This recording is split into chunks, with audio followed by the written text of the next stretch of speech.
Hi, this is the bad boy, Joey Janela, and you're listening to the Going in Raw podcast, because Joey Janela always goes in.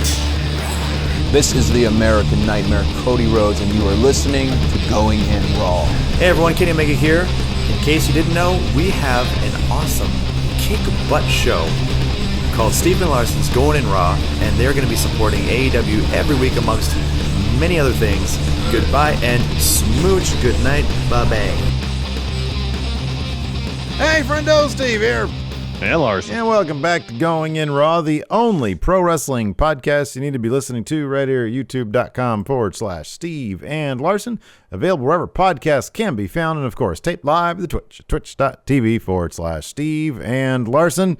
Tomorrow at noon Pacific, 3 Eastern, we'll be doing our live NXT recap. So be sure to join us for that. But for tonight, we're going to be talking about AEW Dynamite. Another fun show. The road to Revolution is really picking up steam.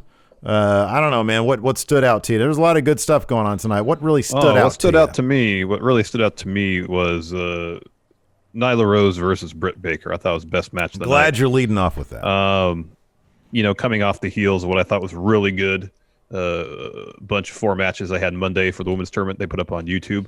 Thought all of them were excellent. All the matches so far in this women's have tournament been really good. Been really good. It's amazing. Yeah. Who'd have thought? You give these incredibly talented women an opportunity to showcase their abilities, and they hit a home run. Yeah. Like, why weren't they doing this before? Instead of giving them like 10-minute matches right at 6:30, half of it's during a commercial. Like, you give talented people an opportunity to showcase their talents. Guess what they do? They do a great job showcasing their talents. Yeah. I don't disagree with that. I thought that was a spectacular match. That, given how hot Britt Baker's been, I mean, and Nyla Rose is too, but I kind of figured that, Britt was going to go. I have no idea. I have no clue who's going to win this whole damn thing. I have no idea. So we don't know who's in the opposite Nyla Rose in the finals for the American side of the bracket, the semifinals overall. So that's going to be Thunder Rosa versus Riho. Yes. Yeah. Now I could see Britt like going out there costing Thunder Rosa the match just out of, whatever, just because she's upset that she lost. Get another match between Riho and Nyla Rose. They've wrestled before. I wouldn't be shocked if... Okay, so let's look at the other side. To go all the way to the finals, on the Japanese side of things, you've got Ryu Mizunami versus Yuka. Is that the last remaining match there? That's the only one that's left. Mm-hmm. Okay, so you got that match. Yuka's probably going to be going over there. I think that is probably a certainty. That seems like a pretty safe bet. And I love Yuka. I mean, granted, my education on Joshi wrestling is what I've seen on Church of Joshi and what I've seen in this tournament, basically. But I've been a quick fan of both of these women, Yuka and Ryu Mizunami. As much as I love Ryu Mizunami, I kind of feel like Yuka's going to go over here. Yeah, that's kind of what I'm feeling as well. I mean, then, because in the end, whoever wins is going to be taking on Hikaru Shida for the title. Mm-hmm. I mean, that's got to be Nyla Rose, right? I mean, It could. She had after she lost the title to Shida, they had a rematch, which Shida won, I believe, unless I'm imagining things. Mm-hmm. But I'm pretty sure they had a rematch already. So that's ground that's been covered a little bit. So, I mean, not to say they won't go back to it, because Nyla Rose has been having an incredible tournament. Both her matches have been great. I just don't know. I mean, they could go with Thunder Rosa. Thunder Rosa versus Nyla Rose in the final. No, it'd be the final. The final for the U.S. bracket. Yeah. For the semifinal for the final would be. I mean, Thunder Rosa going over there would be terrific, just terrific. Which I think is going to be that's going to be the match. I just don't know. Like after that, I mean, is it going to be Thunder Rosa versus? I mean, I don't know. Is is Ryu Mizunami like considered? Would she be considered the bad guy there? She's got so much like charisma. Yeah, I know. I don't know. I mean, maybe we shouldn't even consider it. Maybe that doesn't matter. Maybe it's going to be. Maybe Thunder they're Rosa. looking strictly from a perspective of just best match they can put on. I mean, why? I mean, Sheeta versus Thunder Rosa the first time was really good. That was a really good match. You know? You think? Yeah. Boy, I don't know. I mean, do you have any hesitation on them? Because I kind of don't. I think that they would put the title on Thunder Rosa in a heartbeat, regardless of whatever contractual status she may or may not be under with NWA. Although I feel like once she's out of contractual status with NWA, we'll know pretty quick. I just get that feeling. I feel like we'll know pretty quick because we'll probably see a Thunder Rosa's all elite Twitter post. Yeah, I think that's right.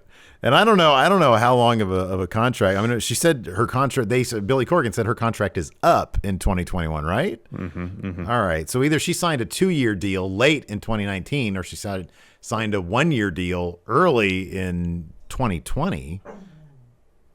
Yeah, who knows? Yeah, I have no idea. I don't know. Who knows? Things went off the rails pretty quickly in 2020. Yes, they did. So, anyways, I don't know. But anyways, spectacular match. I mean, there's. It's hard to predict or get a sense of what might happen going forward in the tournament because, I mean, it just seems like I don't know. It seems like they can go any route and it'd be a good option, you know. Yeah, there are no bad options here. I just wonder if Rio's been if Riho has been out of the eye for a little too long for it to make sense for her to be in it. You've got Nyla, who's on a hot streak. You've got Thunder Rosa, who's on an absolute hot tear. I expected Britt to win tonight. I mean, you've got a lot of great options there. Yeah, you got a lot of really good options there. Riho's match against Serena Deeb was really good. It was really good. Yeah.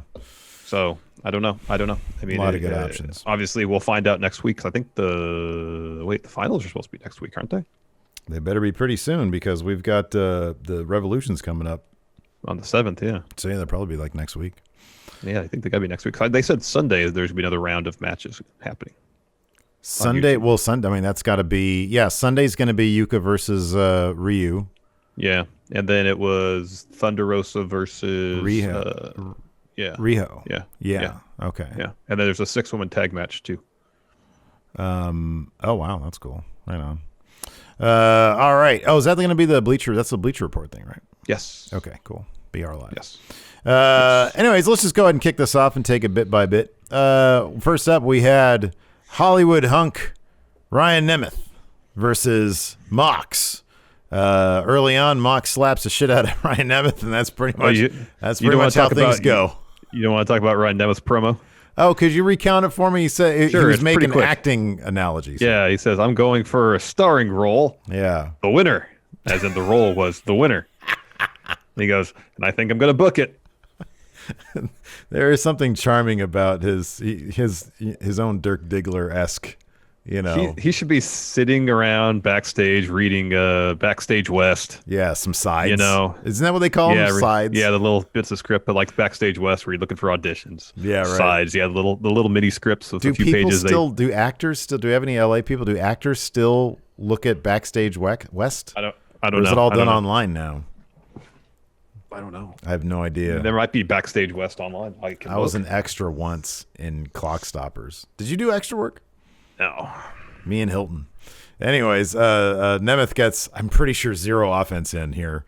He got a nice looking drop kick. He had a drop. They let him do the drop kick. He does have a good drop kick. So Backstage.com exists. Oh, be careful with that kind of stuff. Why? I don't know what they're selling. I don't know what they're. Is that for actors? This is like Backstage West. Oh, okay. All right. No, I clicked on the actual thing. I wanted to say, oh, there's this without seeing what it was. Mm-hmm. Mox wins easily with a paradigm shift. Afterwards, we get a Mox Talks. He says, from the moment I woke up without the AEW title, I knew I'd do whatever it takes. Crawl through glass, over mines, for as long as it takes to get back to the top and take the hill. Turns out that's exactly what I'm going to have to do. What comes to your mind when you hear exploding barbed wire death match, fire, blood, FMW. FM. That's what I want. I want him to make a reference. He kind of did here. He says fire, blood, burns, torture, agony, vintage Japanese wrestling magazines. He says, are you disgusted, revolted? Do your palms sweat? Do you get or when you hear this stuff, do you get a sick thrill? He said, let me tell you how they make me feel. I'm addicted to being in this ring, living close to the flame. I'm addicted to the feeling of coming out here, blood, sweat, tears, laying my soul bare. I can't get enough. So the thought of the exploding barbed wire death match, I can't resist it. Even if about wrestling, how he feels about donuts, huh? He got that right, man. He says, even if it is a trap laid by the donut spot, by Kenny and his boys, you are just the latest in a long line of guys who tried to take me out. Win, lose, or draw. Everybody who's been with me through everything, you will know I gave you everything I had. If it does come to an end on pay-per-view, it seems like the perfect way, a hell of a way to go out. This guy is looking to die, Larson, in the ring. I know. Hell of a promo. It was a really good promo. Not very often do people talk about walking into a match and potentially expecting their own demise. It doesn't happen very often. You guys ever see The Wrestler? Yeah, Randy the Ram. That's how I want to go. Ambiguous. Did he die at the end? I don't know. Did he die? I don't know. He did work at the daily counter, that's for sure. After his promo, which was pretty good, we get a Mox Kenny Omega video package, just recounting the feud that we have. Lance Archer, Ray Fenix interview backstage. The former tag partners, now opponents tonight. Archer's like, yeah, iron sharpens iron. There's a reason they were a killer tag team, but there's really no reason I should have to qualify, but I'm going to kick Ray Fenix's ass. Fenix responds in Spanish, and Archer's like, well, what did he say? Tell me what he said. Don't candy code it either. Just tell me what he said. And then it was translated for him that Fenix says that Archer is the worst tag partner he's ever had. Rude. And maybe that leads to a backstage brawl. Maybe it's because he chokeslammed him into a bunch of people. Could be. Yeah, they do a backstage brawl. After that, the Jacksons, Matt and Nick, are backstage with their parents taking pictures very conspicuously in front of the truck with their pictures on it. They'll revisit that scene later on. Well, especially Papa Buck. After that, we had Varsity Blondes versus Team Taz. Brian Cage, Ricky Starks. Taz is on commentary, and early on, you knew something was going to come up with this. He says, yeah, my son's got the car running. We're going to go get drinks afterward. So this is actually a pretty solid showing for Varsity Blondes. Griff Garrison especially. I don't know how long he's been wrestling, but, if he can develop interesting character, if he's got some charisma on the mic, I can see him going places because he's pretty damn athletic. Dude, he's going to be in the WWE Performance Center class in 2022. You can book that right now. Maybe. So he hits this huge dive on Cage, comes back in the ring, hits a face buster on Starks. Cage back in to break up the pin. The Varsity Blondes hit a drop kick powerbomb combo. Starks kicks out. Cage tags himself in. That leads to Starks spearing Griff. Sean Spears isn't in this match. Cage hits clothesline on Pillman, follows with the drill claw to get the win. Lights come down. And there's a black and white Darby video that pops up with the Tron. There's a car driving through the desert. Whoever's driving's got Sting's gloves on. I'm guessing it actually wasn't Sting, though. Probably not. And the car comes to a stop. Body bag opens. Darby gets out with TNT title. Kind of has like a smirk or a smile on his face. We're back in the arena. Sting comes out. He's dragging a body bag to the stage. He opens it. It's Hook. Oh, it's Taz's kid. He's not in the car after all. Nope. So then he points to the rafters. And Darby, channeling Shawn Michaels at WrestleMania 12, zip lines down to the ring with Darby. A skateboard, lays into Cage and Starks. Sting then hits the ring. He starts going after Cage, hits a Stinger splash, follows with the Scorpion Death Drop as Taz tends to Hook on the stage. Yeah, this is corny, but it was fun. It was always fun to see Sting hit a Scorpion Death Drop, man. Oh, man, I'm all into that. After that, we had Kip, Miro, and Penelope in an interview with Tony Schiavone. Miro says, you know what, they were so distraught over what happened at the wedding, they couldn't even go on the honeymoon. He plans to hurt Orange Cassidy pretty bad, but the problem is with caving in Charles's head, he's like, that's just different.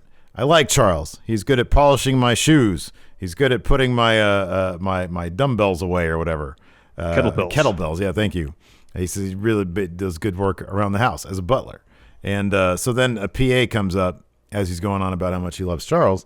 PA comes up and he gives a note to Tony, and he passes it on to the best friends, and it says, I'm sorry, he passed it on to Miro. It's from the Best Friends. And it says, do you want to wrestle us at Revolution? Yes, no, maybe, circle 1. It's like little kids know you pass in class. I don't know if they still do that these days, but we did in the 80s. Miro is very upset that Charles would partake in such childish games. He wants him to get away from the Best Friends. It'd be kind of cool if at Revolution, Charles turned on the Best Friends and was happy with his role as butler to Miro. So I thought Miro was a lot of fun here. Miro was a lot of fun here, yeah. Totally. It was a lot of fun. He takes the note and puts it in his mouth and chews a couple times and spits it at Tony on the way out. Yeah, I like that he has an affinity for Charles. That makes me laugh. It's a good twist. He wants. It is a nice twist. All forgiven but not forgotten. Yeah. He was good great. Stuff, yeah. After that, we had Brandon Cutler versus Jake Hager. This is almost it is slightly more competitive than Mox versus Ryan Nemeth, but not by much. Yeah. Hager gets the win with the running clothesline. Cutler got a few moves in. He got a couple moves in, but he also... suicide dive, tope combo looked nice. Yeah. That's actually kind of just the extent of it. Yeah. So anyways, as soon as the bell rings, Santana Ortiz as well as Wardlow hit the ring. They start beating down Cutler. Young Bucks come out to make the save. They hit LAX with super kicks, then send Hager out of the ring with a dual super kick. Matt grabs the mic, pretty much calls out MJF and Jericho. Why wait till Revolution? Come out and fight now. Well, then Jericho and MJF's music hits, but they show up on the Tron. And they talk about, hey, why would we waste our time, coming face to face with you tonight when we could just beat your ass at Revolution? But hey, we saw somebody wandering backstage. I wonder if this person belongs to you. And they reveal Papa Buck with ketchup all over his face. This was the worst looking fake blood I've seen in a while. It was chunky ketchup. It was really stupid looking, but whatever. They really, in kayfabe, they fucked this old man up. Yeah, they got the point across, I guess. Jericho and MJF are talking trash because Young Bucks start sprinting backstage. So Jericho is like, hey, here's your son, Nick. Slams Papa Buck's head into that side of the trailer, the same trailer we saw earlier in the night. Yeah. And then MJF is like, hey, here's your older son. Here's Matt. Slams his head over there. And then Jericho's like, hey, Young Bucks, call a doctor, or better yet, come pick up your trash. So they run off. The Young Bucks finally find the same trailer they had earlier, get to their dad. It's like they check on him, and Matt is just like overcome with anger. He starts chasing after Jericho and MJF. They're driving off in SUV, and Jericho and MJF are like, this whole thing just like on the verge of being way over the top cartoonish, because like when they were leaving, they literally we better go. Does that bug you, or are you okay with that? I thought it was funny. I'm fine with it. Yeah, okay. Yeah, it was funny. It was fine. Yeah, I don't know. Yeah, go ahead. I was to say we go to commercial, we come back, and they're loading Papa Buck into an ambulance. Nick gets in, as does Doc Gallows, which is interesting. We didn't see the Good Brothers at all. I didn't even notice that. Yeah, Doc got in the ambulance with them, and then the ambulance takes off. Yeah. After that, we had a Cody and Shaq video package. Why didn't you talk about this while I let my dog out, who I tried to kick out earlier, but she didn't want to leave? Oh, yeah. Just interview bits, highlights from previous segments. It was good. Just hyping the matchup. Is this where they had... No, it wasn't. Okay. No, it was fine. It was just pretty much I don't know if there's any new interview bits or just stuff they kind of repurposed from other segments. Maybe they had a couple new interview bits from Shaq. I don't recall. Yeah, this whole feud has been really weird, and I understand. Brandy got pregnant and everything. Well, I'm sure Shaq's availability is somewhat limited as well. You're probably right. I don't know if he can be there every week. Yeah, I know. It's just the whole thing has felt very strange, and I'm not saying that. I think. Oh. Okay, sorry. People are in chat. I didn't notice. Carl got in the ambulance too. I didn't see Carl Anderson. Oh, okay. I saw Doc. Okay. All right. The deviled eggs. So, anyways, I'm not suggesting there's anything afoul. I'm thinking that they have done what they could do. Oh, absolutely. With Shaq's availability, because I think you're absolutely right with that. But it has been a very wonky, strange, especially with Cody having to be in the center of everything. and him not being able to do that because there's nobody to do that with besides Jade. Maybe they could have built up Red Velvet a little bit more, like maybe give her some televised matches in anticipation of this, in coordination with some video packages. Yeah. I definitely the Red Velvet's interview bits in this I thought were very good. Mm-hmm, yeah. She comes off as very convincing. I believe this in the same segment, like JR made his pick. He said Shaq and Jade were going over. A couple people made picks about who they thought was going to win. Jade should totally get the pin on Red Velvet here, because that should totally happen. Yeah. And then are they booking a Cody versus Shaq straight up one-on-one match? This is the only time that Shaq is going to wrestle for now, right? Until he wrestles in the big show. Okay. Probably. Yeah. All right. Let's talk about this next match, because I thought this was really good too. Isiah Kassidy versus Hangman Page. This was really good. It's this and Britt versus Nyla were the two matches of the night in my estimation. So early on, Matt Hardy brings TH2 down to ringside. I guess he's getting his money worth for his $3,700 he paid him last week. Yeah, man. Although they didn't really come into play that much, just one instance where they didn't. distracted the ref. Otherwise, not a whole lot. So anyways, story of this essentially was Kassidy working over Page's right arm, his buckshot lariat arm. Mm-hmm. And, whenever Page would manage to make a comeback, he'd hit a move with that arm, sell it. And he tried, I think, 2 or 3 times to go for the buckshot, could never land it because Cassidy would always break it up. And it was pretty cool because in the end, he doesn't win with a buckshot as my chair sinks. He brings back his old finisher that we haven't seen him do in a while, the Deadeye, to get the win. But in terms of storytelling, though, I thought this was a great showing for Kassidy. It was. As a singles wrestler. Because you know why? Like, he didn't rely on what Private Party is known for, which is like the cool flying stuff. How many times did he take Hangman down to the ground and stretched him out and worked the arm that way instead of trying to do high-risk maneuvers? He played a completely different game than we're used to. Yeah, I thought it was really good. I thought this match was awesome. Yeah. It was so really at one good. point, Hardy gets involved. Hangman's setting up for a buckshot. Matt Hardy grabs his ankle. Kassidy drapes his arm over the top rope. After that, he started working it. Hardy pushes him into the ring post, and John Silver and Alex Reynolds comes running down to ringside and start yelling at Aubrey Edwards. He interfered, and Aubrey took their word, tossed Matt Hardy out. And then, as mentioned, Isiah Kassidy just wrecking Page's arm. And Page is doing a hell of a job selling it, too. Mm-hmm.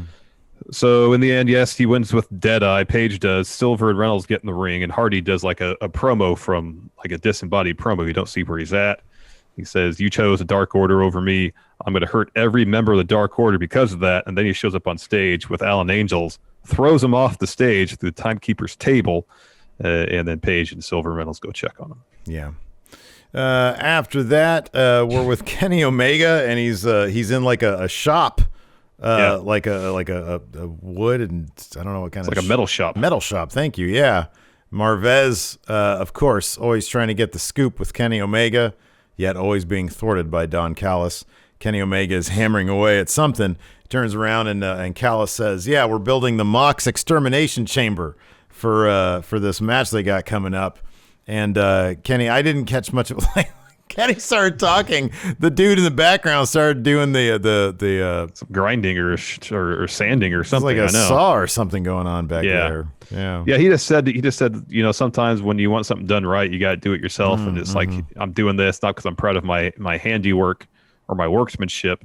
I just when I put him through this and the thing goes bang and he like hits the table with a hammer or whatever a couple times, then I'll be able to say, I'm the one that did that to you. And then, you could barely hear half of what he said. He tells Marvez to get back, and then Callis tells him to leave. I appreciate that Kenny, even though he was doing his metalworks, he still had on his fancy.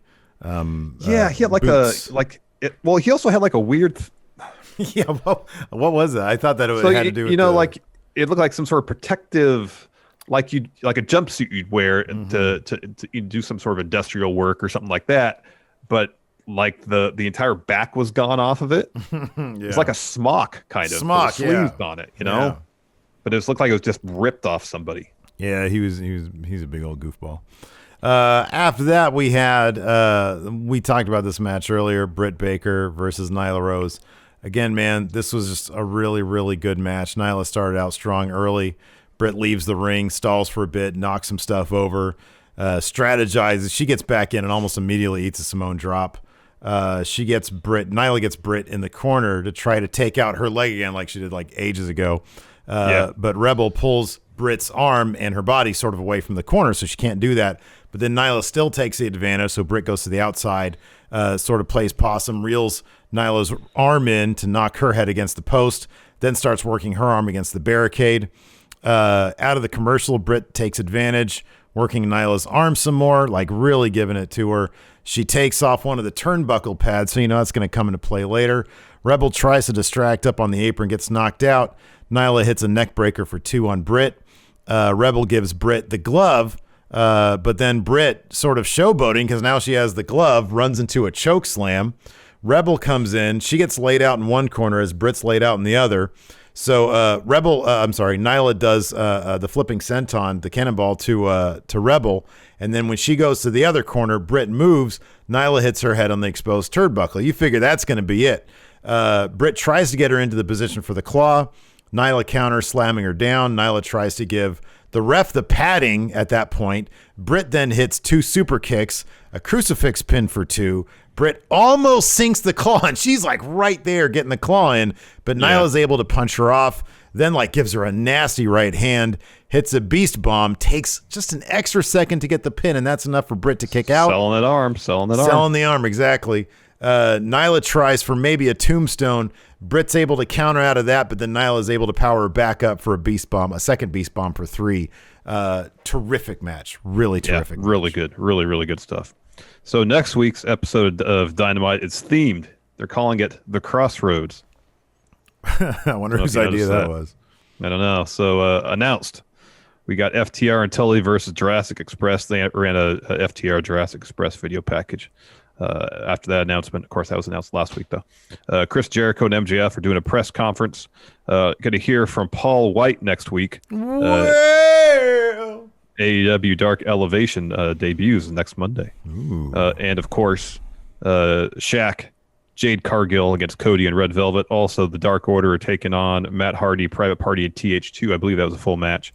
And then the last Face the Revolution ladder match qualifier, 10. Dark Order's 10 versus 10. Max Caster. 10. You gotta. I'm guessing 10's getting into that match. Why? I mean, I get there's a story there, but why wouldn't you want to have Archer and Fenix in this match, dude? Why don't you have Archer versus 10, Fenix versus Max Caster? You know who's going to win those matches. They move on. Maybe that's why they didn't do that. Phoenix should be in this match, though. You should. Well, you got Pentagon. You need Phoenix in there. I think Phoenix has taken my spot out of the Lucha Bros. The bro that I like the most.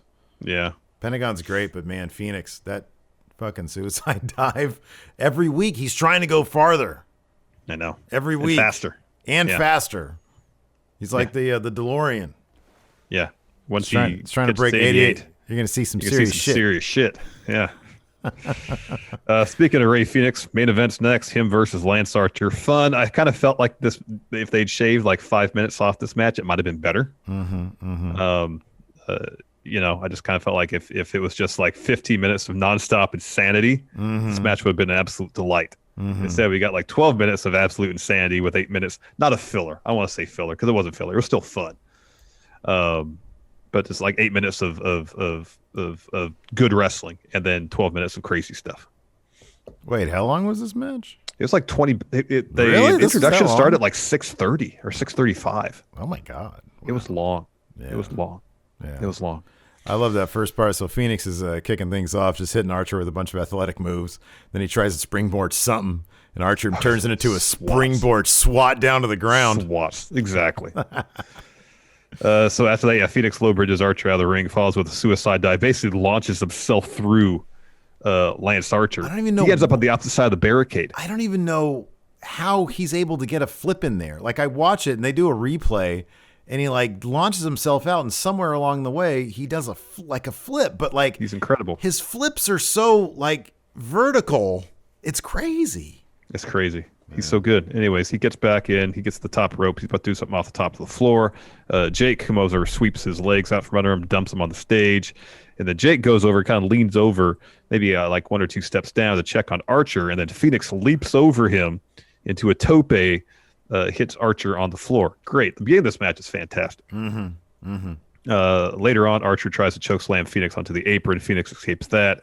Instead, Archer clotheslines him, flings him into the barricade, then again, and then sets him up against the barricade, hits a cannonball against it. Archer gets Fenix back in the ring, does the suplex where he just chucks the person across the ring, puts him on the top rope, looking for blackout. Fenix escapes. Fenix then eventually hits a springboard double stomp.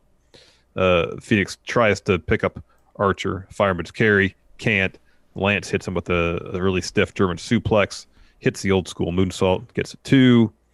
There's a lot of chops in this match, so that was good. Yeah. There's this whole bit ringside. This is one of those matches I felt that really would have benefited from without the picture-in-picture. Okay, maybe. Yeah, like they don't always have to go to that. Sometimes you need to build the anticipation. I feel like invariably picture-in-picture far too often just kind of sucks the momentum out of the match. I don't know if it's just the fact that you're watching something, you're enjoying it, and it's in the larger picture, then whoop, it gets smaller. Or if it's philosophically they know, okay, from here to here into this match, you're picture-in-picture, so you don't have to do anything crazy. Rest, hold it, work a body part or something like that. And so either because my viewing experience is different or how they approach the match. I mean, it depends match to match, I would think.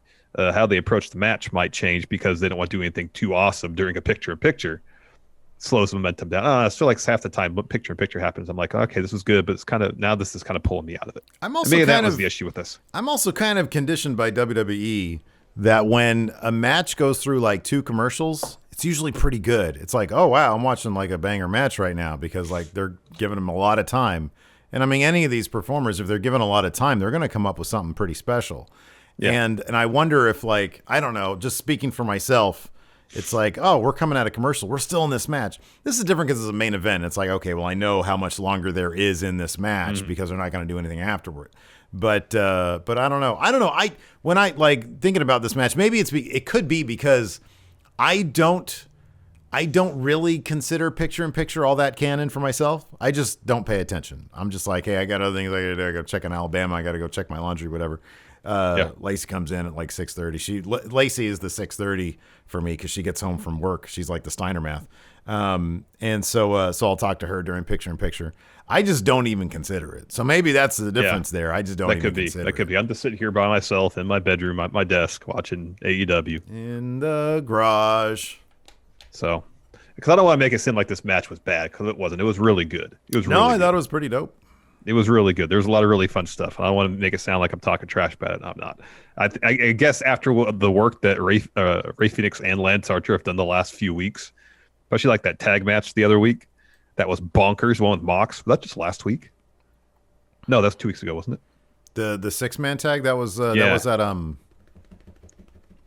Beach. Was that Beach Break? That was Beach Break. Okay. Beach Break. Yeah. That match was bonkers. That was like 3 weeks ago. Bonkers. Yeah, it was bonkers. It was a great match. So I guess my expectation, and that's a matter of expectations for me, was, like I said, 15 minutes of craziness. If the last 5 minutes of this was like a ton of overbooking stuff, would it have been like, oh, this is... Because sometimes when they turn the heat up like that, it's like, oh, wow, this is kind of... No, that's, I think, overbooking stuff. I was expecting just bonkers stuff. Yeah, right. Like the very beginning, where you talk about all the crazy stuff Fenix was doing, and then Archer just swats him down. Just bonkers. Like creative bonkers stuff. That's what I was... Yeah. Not necessarily dangerous, just bonkers. So anyways, later on, Fenix hits the rolling cutter, gets a 2 from there. Archer follows with an elbow. Fisherman's Buster off the top, gets a 2 count. So Archer's looking for a super choke slam off the top. This is kind of bonkers I'm talking about. So Archer's looking for a choke slam off the top rope. Fenix escapes that. You got Lance Archer, who they say is 6'8". Yeah. And Fenix, who is maybe 6 feet tall. Yeah. They're both standing on the top rope. And they hit a Spanish fly off the top. Yeah, it was pretty great. Just insane stuff. And it didn't even look like I wasn't even concerned about them. Like most of the time when you get like Keith Lee and Dijak, they always hit good ones, but you also didn't know halfway through, are they just going to like sink now like a rock? These guys were so smooth doing their Spanish fly. I know. So then later on, Archer pounces Fenix, hits a buckle bomb, a choke slam, gets a 2, follows that up with a blackout for the win. Afterwards, show of sportsmanship, Lance Archer comes over, gives Ray Fenix the fist bump. He still wants to be friends. He kind of demands it, too. He's like, come on, bump my fist. We're still good. Yeah. And Fenix is like, yeah, okay, even though you keep on pulling at my mask the entire match. I know. Well, I mean, Ray Fenix did call him the worst tag partner he's ever had. Yeah, but that's not worth like taking a dude's heritage off his face. Lucha mask is really important, Larson. It is really important, but in basically every match a luchador is involved in, at some point someone goes for the mask. Basically, In AAA, they ripped half the thing off. Well, sometimes more than half. Well, more than half. Well, more than half. All right, let's answer some questions. I have a thread right here on the Patreon at patreon.com/Steve and Larson. Earlier today on Friendo Club TV, we had an Ask Steve and Larson. No wrestling questions allowed. We talked about what albums we would take to a desert island with us. Name one. Name one of yours. What did I say? I got it written down around here. Oh, Beck's Midnight Vultures. Time to party with Steve on the desert island. Yeah, I selected a party album as well. Daft Punk's Alive 2007. Perfect. And apropos. I got a question here on the Twitch from Baseline Brandon. Says, my first time watching the Twitch stream, as I literally joined Twitch yesterday after podcast listening for quite some time. Just want to say thank you. Stay safe and appreciate y'all. Thank you very much, Baseline Brandon. Thank you very much. Nemo here on the Patreon thread said, what jam makes the best fake blood? Not the stuff they use tonight. But I don't know. And neither does AEW. I wonder if we're going to get a bit on that about on being the elite. I hope so.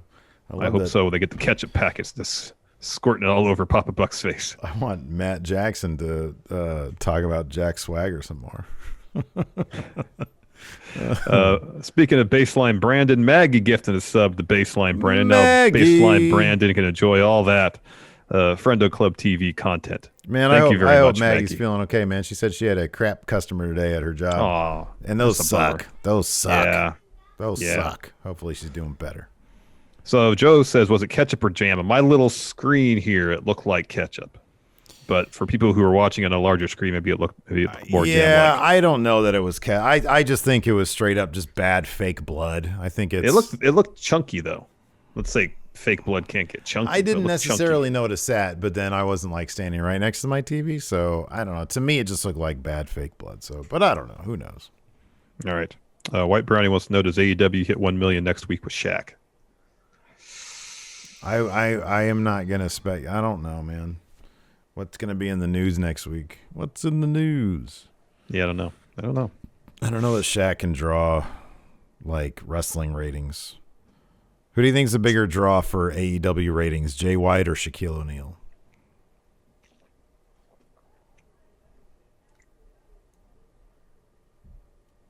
Or like Okada? Oh, because Jay White's probably on the level of a Kenta, maybe bigger.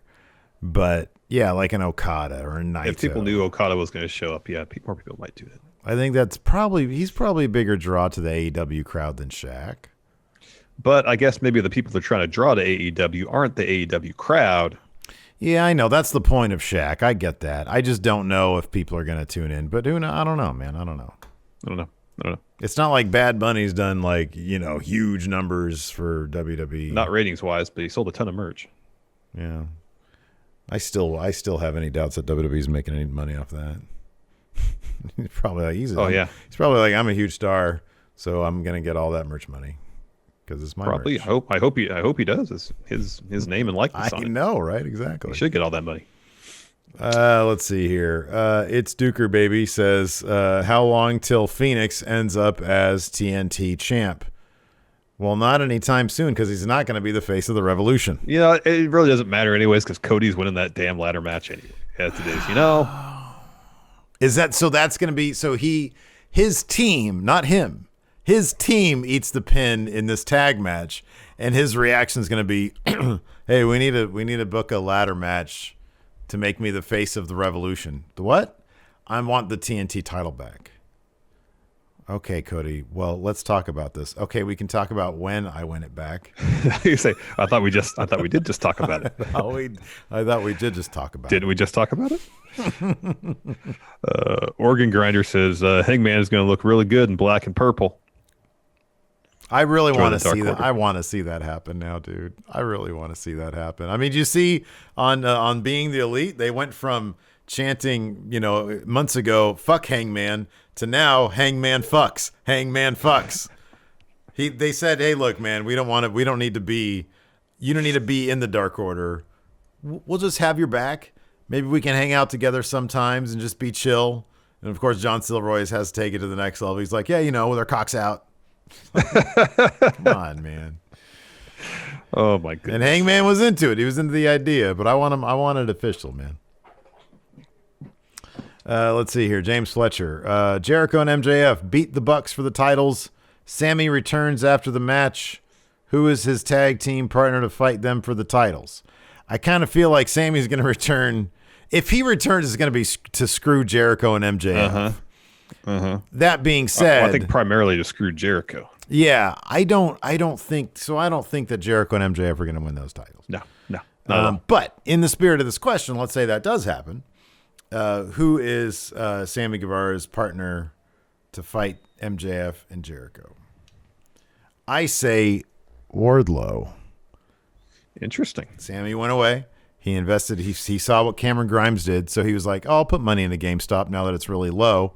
And then just today, it went to the moon again. How about this? Paul White.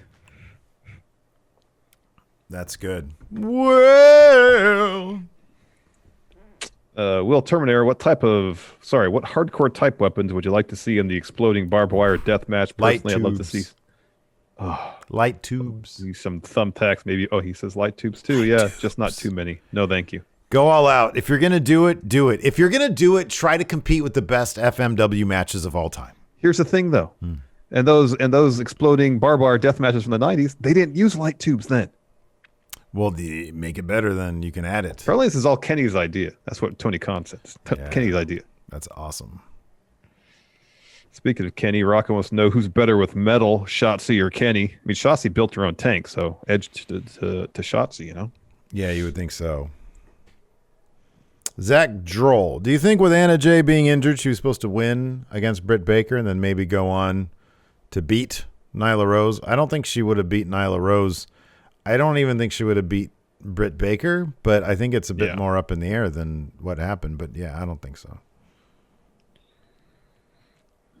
Jorge D, will we finally get the dream match of Shaq versus Will in AEW? They're waiting for fans for that to happen. Yeah, man. That's going to be huge.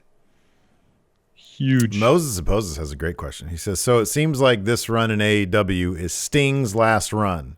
Who retires Sting? Doesn't it have to be Darby? Yeah, or Cody. Yeah. Oh, man. Yeah. Everybody's sitting around a table. Tony Khan's there. He's like, hey, guys, I have a great idea. Darby Allin, the successor to Sting. How about he retires him? Cody's like, what about me? what about Cody? Will Terminator, who will be the sixth guy? They only announced 3 guys and 2 qualifying matches, or did I miss something? Cody's like, hold on a second. I have a great idea, though. How about I retire him, but we put the AEW world title on the line, too. Cody, that doesn't make any sense. No, he goes, I retire Sting, but as consolation, I win the TNT title afterwards. Everybody's like, that doesn't make any sense, Cody. Consolation? That's not a consolation. What's the consolation there? Oh, man. I don't know who's be the 6th man. Who's like a surprise entrant into this ladder match to be face of the Revolution? Shit, man. Randy Orton? Seth Rollins? At this point, I don't know. They got Big Show. They can get anybody. Carlito? Maybe that's why Carlito didn't sign with WWE. Christian? Are there any other New Japan wrestlers that live in the States that might have some sort of connection to what's Tama Tonga? Oh, that'd be cool. That'd be neat. Spaceman? God, I hope it's not Marty Scurll. which is not out of the realm of possibility.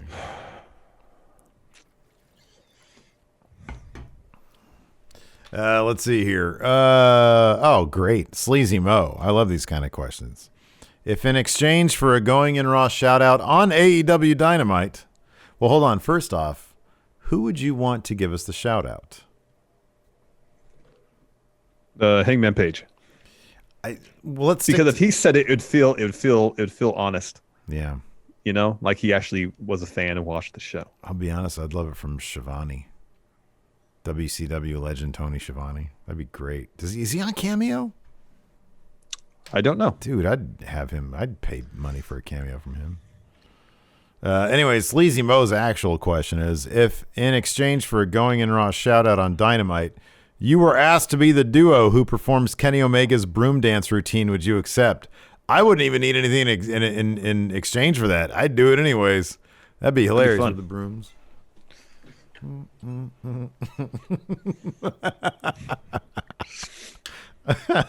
Probably hit Kenny in the eye with it on accident. I know. White Brownie, should this be the final match card for Revolution? Do you expect AEW to add another match next week? They had listed off a bunch of matches, so I kind of feel like I don't want it to be a 4-hour show, so this is plenty. Yeah, this is already plenty.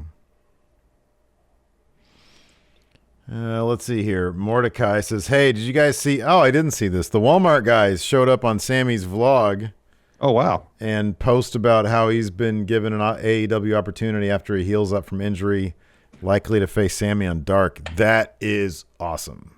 That's cool. That's great. Wow. Dang MQ. So when does AEW make fun of all of Paul White's heel and face turns? WB, I want to see him do it 100 times in one show. Cody in his Instagram post kind of did. Mm-hmm. He says, I think that makes Paul a baby face, and then put something else in parentheses. It was obvious he was poking fun about that. Oh, okay. All right. You know what? I just chalk that up to the guy being versatile. Yeah. Let's see here. Tato for real. Do you guys agree that Steve Cutler is the most well-packaged jobber of all time? I don't know about that. Brandon Cutler? Be Brandon Cutler? Oh, maybe he means Brandon Cutler. I was like, the Forgotten Son? Yeah, no, I was actually thinking the same thing, Tato for real. His outfit is great. He's in phenomenal shape. He's got pyro, according to Locomotive here. He's got that cool dragon mask. Yeah, man. He's got some skills, too. Yeah, I don't get how... Like, do they feel self-conscious because he's like, hey, I'm here to do producing work, and if I could wrestle, that'd be cool. And so they just let him do that? I'm like, why don't you have this guy do more? He's really cool. And he was in that whole story with Peter Avalon about who's going to get their first win on Dark. He's like insanely relatable too. I know. Yeah, he's great. Michael So Dope says it's crazy that Archer is 43. I know, man. It's nuts that he can do all 43? this stuff. He's been wrestling forever. Yeah, he has. He was in WWE Developmental for a while. Yeah. I think he's actually in WWE. He was in TNA forever. Yeah. For a while. He was in New Japan for a while. He's wrestled everywhere. He's been wrestling for a long time. Tato for real says, I meant Brandon Cutler, but was thinking Steve Cutler. It's me and then Cutler. Dabbing with Dan, next week, do we see a rehash of Britt versus Thunder Rosa at Revolution? She could cost her the match next week, setting up Riho versus... I hope they don't have anybody cost anybody any match, because they haven't done that yet that I can remember.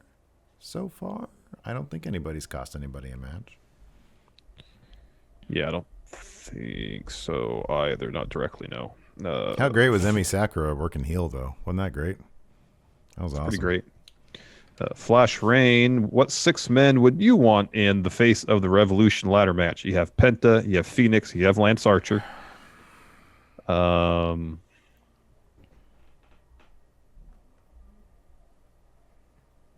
You got Scorpio Sky. Scorpio Sky, yes. Sky, Cody, Archer, Penta. Either Caster or... Who do you want, though? The question is, who do you want? Who do I want to win, or who do I want to be the Who would you want to be in it? Like that's easy. Okay. Penta, Fenix, Archer. Yeah. I'd still put Scorpio Sky in there. Yeah, I'd put Scorpio Sky. He's great. Ricky Starks. I like Ricky. I feel like somebody more. And Paul White. You like Paul White and everything now. I would say instead of Ricky Starks, I'd put another Team Taz member. I'd put Will Hobbs because he brings a big brute element who could match up good with Archer and also be the base for all those for Fenix and Scorpio, you know? Shane's birthday tweet who would benefit more from working with Big Show, Archer, Wardlow, or Cage and Hobbs? Wardlow. Well, Wardlow and Hobbs, young guys, because he knows so much. Mm-hmm. Yeah, exactly. Yeah. All right, that's going to do it for us today on the podcast. Thanks, everybody, for tuning in. We appreciate it. Twitch chat, stick around. We'll hang out for a bit. Till next time, we'll talk to you later. Goodbye. Help support Going In Raw today by becoming a Friendo Club TV member. You'll get access to new bonus episodes every week, including Friendo Club Arcade, Live Power Rank, Vintage 10 for the Wins, and Ask Steven Larson. Get access to Friendo Club TV today by becoming a $5 and up patron at patreon.com/Steven Larson, by throwing us a sub at twitch.tv/Steven Larson, or by clicking join at youtube.com/Steven Larson.